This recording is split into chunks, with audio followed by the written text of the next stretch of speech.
Class 12 का chapter 6 है application of derivatives. बहुत ही इम्पॉर्टेंट चैप्टर है। By the point of view scoring the marks in the board examination और by the point of view of the applications of the derivatives. क्या क्या होगा इस चैप्टर में कि एक तो डेरिवेटिव्स एट रेट मेजरर या रेट ऑफ चेंज कहते हैं जिसको, इंक्रीजिंग डिक्रीजिंग होगा, इंक्रीजिंग डिक्रीजिंग के बाद टेंजेंट नॉर्मल होगा, अप्रोक्सीमेशन एरर होगा, मैक्सिमा एंड मिनिमा होगा। तो इसमें डेरिवेटिव्स ऑफ द रेट मेजरर ये पहला टॉपिक है। इसका यूज कहाँ होता है? लार्ज स्केल का डेरिवेटिव डिफरेंशिएशन का यूज होता है, क्योंकि डेरिवेटिव जब हमने अपने पहले की वीडियो में सिखाया था तो बताया था कि एक क्वांटिटी दूसरी क्वांटिटी के रिस्पेक्ट में अगर चेंज होती है तो उसी को हम डेरिवेटिव्स कहते हैं। ठीक है, मतलब एक क्वांटिटी एक इंडिपेंडेंट है और एक डिपेंडेंट है। तो बाई हमारा ज़्यादातर क्या होता था कि डिपेंडेंट वेरिएबल होता था, एक्स इंडिपेंडेंट वेरिएबल होता था। तो बाई जो है वो एक्स के रिस्पेक्ट में चेंज होता रहता था। ये टॉपिक यूज होगा साइंस और टेक्नोलॉजी में, तो यूज होता ही। आगे की क्लासेस अगर पढ़ोगे तो वहाँ पर भी कंटिन्यूअस मिलेगा ये आपको। प्लस जो हमारी सोशल साइंस होती है उसमें भी ये यूज हुआ करता है। तो प्रोडक्शन रेट फाइंड आउट किया जा सकता है, रेवेन्यू फाइंड आउट किया जा सकता है, मार्जिनल कॉस्ट फाइंड आउट की जा सकती है, मार्केट में किसी चीज़ की डिमांड कितनी है वो इससे फाइंड आउट की जा सकती है।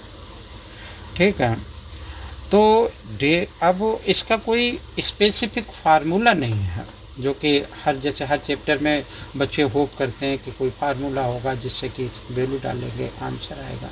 Derivative is the formula.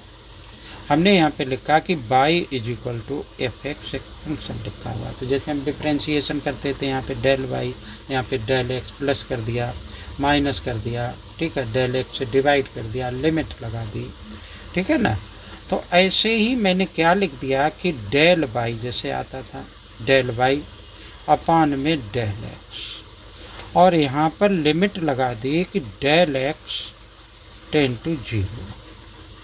तो बेटा ये एक तो किसके इक्वल होता है कि डेल वाई अपान में डेल एक्स, ये इक्वल होता है कि instantaneous rate of change.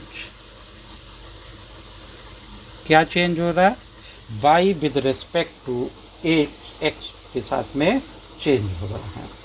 Change of y, rate of change of y with respect to x, ऐसे लिख सकते हैं इसको। ठीक है, अब होता क्या है कि limit del x tend to 0 del y upon में डेल एक्स, ये अप्रोक्सीमेटली बराबर होता है डी वाई अपान में डी एक्स के। हम इस वैल्यू के बहुत करीब कैसे पहुंचते चले जाएंगे कि मॉड ऑफ एक्स जितना छोटा होगा, एज स्मॉल एज पॉसिबल, वैसे वैसे इन दोनों के बीच का डिफरेंस क्या होता रहेगा? कम होता रहेगा।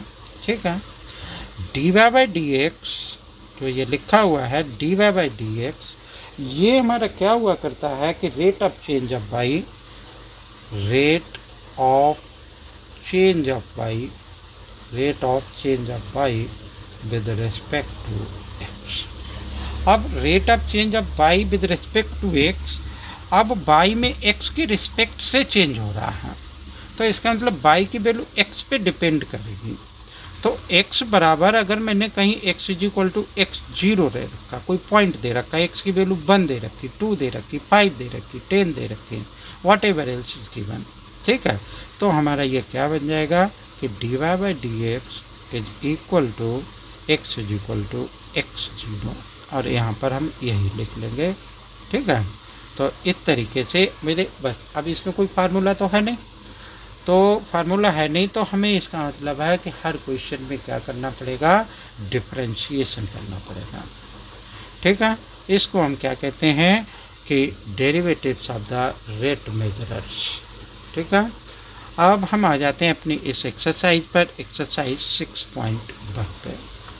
इसमें देखते हैं कि पहले वाला क्वेश्चन क्या दे रखा। आराम से आसान से क्वेश्चन होंगे और आपको करना क्या होगा क्वेश्चन करने के लिए, आपको सबसे पहली बात यह कि क्वेश्चन में पता करना पड़ेगा कि what is given inside the question. उसको यहाँ डिस्प्ले करोगे, अरेंज कर दोगे एक दूसरे के साथ में, जैसे अरेंज हो सकता है, एक की वैल्यू दूसरे में, दूसरे की वैल्यू पहले में, जैसे भी अरेंज हो जाए क्या हो जाएगा, आंसर हो जाएगा। ठीक है। अब ये क्वेश्चन नंबर 1 में कह रहा find the rate of change of the area of it circle. Circle के एरिया की बात कर रहा है, तो सर्कल के एरिया तो मैंने मान लिया कि सर्कल का radius, let radius of the circle r मान लिया। रेड सर्कल है तो रेडियस होगा, उसको मैंने क्या मान लिया, आर सेंटीमीटर मान लिया। ठीक है। अब ये हमसे क्या कह रहा है कि the rate of change of area, मतलब एरिया चेंज हो रही है किसके साथ में, रेडियस के रिस्पेक्ट में। तो मुझे क्या फाइंड आउट करना, डी ए अपान में डी आर फाइंड आउट करना। अब सर्कल की एरिया किसके बराबर होती है, पाई आर के स्क्वायर के बराबर होती है। तो मुझे ये इसको डिफ्रेंशिएट कर देना, डी ए अपान में डी आर आ जाएगा। तो मैंने क्या किया कि इसको डिफ्रेंशिएट करूँगा, differentiate with respect to x. तो ये क्या आ गया, डी ए अपान में डी आर। ठीक है। आर की पावर 2 है, आर के रिस्पेक्ट में डिफ्रेंशिएट हो रहा है, ऐसा नहीं कि डी आर अपान में कुछ यहाँ पर भी आगे लिख दें। तो 2 पाई आर इसका डिफ्रेंशिएशन होगा। अब इसने क्वेश्चन में 2 पार्ट दे रखे, एक में तो ए is equal to are upon में 3 दे रखा है। तो ये हमारा क्या बन गया कि डी ए अपान में डी आर और आर इज इक्वल टू 3। तो 2 पाई और आर की वैल्यू आ गई मेरी क्या, 3 आ गई। दिस इज इक्वल टू 6 पाई के इक्वल इसका क्या हुआ कि आंसर आ गया। ठीक है ना। तो जो है अब 6 पाई ये आंसर हो गया इसका, यही फाइनल इसका आंसर हो गया। पाई की वैल्यू मुझे कोई ज़रूरी नहीं पुट करनी पड़े। अब देखो दूसरा पार्ट था, वो दूसरे पार्ट में भी वैल्यू ऐसे 3 डाल देंगे, दूसरे वाले का आंसर आ जाएगा। क्वेश्चन नंबर हम 2 पर आते हैं। क्वेश्चन नंबर 2 हमारा क्या कहता है कि the volume of A cube. अब वॉल्यूम, क्यूब के वॉल्यूम की बात कर रहा है। तो हमने क्या किया कि एक क्यूब है हमारे पास, क्यूब की साइड सपोज कर लिया कि मैंने एक्स है, वाई है, जो भी है, वट एवर आपकी इच्छा है वो मान लिया। ठीक है ना। तो मैंने मान लिया कि let edge of the cube is equal to x centimetre. यहाँ पे सेंटीमीटर में दे रखा है, इसलिए मैंने उसको क्या मान लिया, सेंटीमीटर मान लिया। ठीक है। अब देखो इसने volume of the cube is increasing at the rate, मतलब इसने मुझे क्या दे रखा है, 8 सेंटीमीटर क्यूब पर सेकेंड, ये वॉल्यूम दे रखा है। तो वॉल्यूम तो क्यूब में होता है, यहाँ सेकेंड भी आ गया। तो इसका मतलब इसने मुझे क्या दे रखा है कि डी वी अपान में डी टी बराबर ये दे रखा है। ठीक है ना। तो डी वी अपान में, अब ये हमसे क्वेश्चन में क्या कह रहा है, increasing how far the surface area increasing, तो सरफेस एरिया कितनी तेज बढ़ेगी। तो सरफेस एरिया क्यूब की कितनी होती है, 6 इंटू साइड का स्क्वायर, तो 6x का स्क्वायर आ गया बेटा। ठीक है। तो अब जब 6 ये आ गया मेरा, अब मुझे क्या करना है कि इसको डिफ्रेंशिएट कर देना है और x की जगह पे बाद में क्या करेंगे, 8 रख देंगे। ठीक है। तो 6 साइड का स्क्वायर हो गया भाई। तो अब डी एस अपान में डी टी निकाला हमने, डी एस अपान में डी टी कितना आ जाएगा, ये 6 2 या 12 और 6 2 या 12 आ गया, x भी आएगा और डी एक्स अपान में डी टी।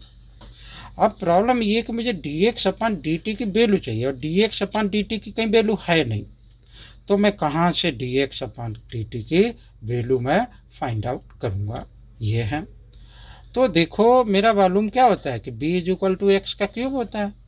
ठीक है। तो डी वी अपान में डी टी ये निकाला जा सकता है, 3x का स्क्वायर और डी टी के रिस्पेक्ट, टी के रिस्पेक्ट में डिफ्रेंशिएट हो रहा है, तो डी एक्स अपान में डी टी आ गया।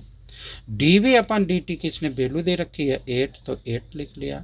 ये इसके नीचे आ गया 3x का स्क्वायर, ये आ गया डी एक्स अपान में डी टी। ठीक है। तो ये आ गया मेरा क्या, डी एस अपान में डी टी, 12x आ गया और डी एक्स अपन में डी टी की वैल्यू एक्स बाई वो 8 बाई कितना बन गया 3x का स्क्वायर। ठीक है, अब मुझे x की भी इसने वैल्यू दे रखी है, कितनी दे रखी है x की वैल्यू 12 दे रखी है। तो पहले मैं इसको काट देता हूँ, एक यहाँ से कैंसिल हो गया, 3 4 जा 12 हो गया। तो डी एस अपन में डी टी और x इज इक्वल टू क्या करोगे आप 12 डाल दोगे इज इक्वल टू 4 और इंटू 8 अपन में 12 आ गया, वही आंसर हो जाएगा। 4 2 जा 8 इज इक्वल टू अपना 4 3 जा 12। तो 8/3 सेंटीमीटर स्क्वायर सरफेस एरिया है ना, तो दो साइड है मल्टीप्लाइड, तो ये 8/3 सेंटीमीटर स्क्वायर पर सेकेंड हो गया। ठीक है, ये क्वेश्चन हुआ। और आगे देखते हैं क्वेश्चन नंबर 3। क्या कह रहा है, the radius of a circle is increasing uniformly, मतलब रेडियस यूनिफॉर्मली इंक्रीज कर रहा है। क्वेश्चन नंबर 3 है ये। तो मैंने आपको कहा जो भी चीज़ दे रखी है उसको डिस्प्ले कर दो। तो ये मुझे क्या दे रखा है, डी आर अपान में डी टी दे रखा है 3 सेंटीमीटर पर सेकेंड के हिसाब से, सेकेंड आया तो टी आएगा हमारा। Find the rate at which the area, यानी डी ए अपान में डी टी मुझे फाइंड आउट करना है। तो डी ए अपान में डी टी, अब ये क्या था, सर्कल था, जब सर्कल था तो एरिया की बात कर रहा है, तो let r is the radius, r क्या मेरा सर्कल का रेडियस है। ठीक है, एरिया क्या हो जाएगा पाई आर स्क्वायर हो जाएगा। और मुझे निकालना क्या डी ए अपान में डी टी, तो इसको डिफ्रेंशिएट कर देंगे किसी कि अब ये डिफ्रेंशिएट तो आर के रिस्पेक्ट में डिफ्रेंशिएट होगा जा करके, है ना, जबकि मुझे फाइंड आउट क्या करना है डी ए अपान में डी टी फाइंड आउट, तो मुझे टी के रिस्पेक्ट में डिफ्रेंशिएट करना पड़ेगा। तो ये क्या बन जाएगा डी ए अपान में d t is equal to 2πr और डी आर अपान में डी टी। अब d r upon d t की वैल्यू दे ही रखी, और आर मुझे मालूम है कि आर इसमें दे रखा है कि इतना आर, जब आर इज इक्वल टू 10 होगा तो इसकी वैल्यू क्या होगी, तो मैं यहाँ पे पुट कर दूंगा, बड़ा आसानी से आंसर आ जाएगा। आर इज इक्वल टू 10, ठीक है, इज इक्वल टू 2π आर और d r upon d T 3 दे रखा, आर की वैल्यू यहाँ रख करके सिंप्लीफाई हो जाएगा, that will be the answer होगा। Come to the next question. तो देखते हैं अगले वाला क्वेश्चन क्या दे रखा है मुझे। क्वेश्चन नंबर 4 दे रखा है, the edge of the variable cube is increasing at the rate of the 3 centimetre per second, how far the volume of the cube increasing when the edge is 10 centimetre long. कह रहा है कि एक variable cube मतलब बढ़ रहा है घट रहा है, ठीक है, उसकी साइड दे रखी है, तो डी एक्स अपान में डी टी, मैंने मान लिया कि लेट एज मुझे क्या दे रखी है एक्स दे रखी है, अब बढ़ रही है किसी टाइम के अकॉर्डिंग, तो मेरा क्या हो जाएगा डी एक्स अपान में डी टी हो जाएगा। ये कितना दे रखा है 3 सेंटीमीटर पर सेकेंड दे रखा, ठीक है। अब ये मेरे से कह रहा है कि हाउ फास्ट द वॉल्यूम, तो वॉल्यूम इसका क्या होता है बी इज इक्वल टू मेरा एक्स का क्यूब होता है, ठीक है ना, क्यूब है तो वॉल्यूम इसका क्यूब का वॉल्यूम एक्स का क्यूब हुआ करता है। अब यहाँ इसका वैल्यू आ जाएगी, वॉल्यूम कह रहा है कि how fast the volume of the cube is increasing, तो मैं क्या निकालूंगा डी वी अपान में डी टी निकाल लूँगा, इसका सारी वैल्यू अरेंज कर दूंगा, आंसर आ जाएगा। ये क्या बन जाएगा 3x का स्क्वायर डी एक्स अपान में डी टी, ठीक है, और x की वैल्यू इसने मुझे कितनी दे रखी x इज इक्वल टू 10 दे रखी है, चारों का आंसर आ जाएगा।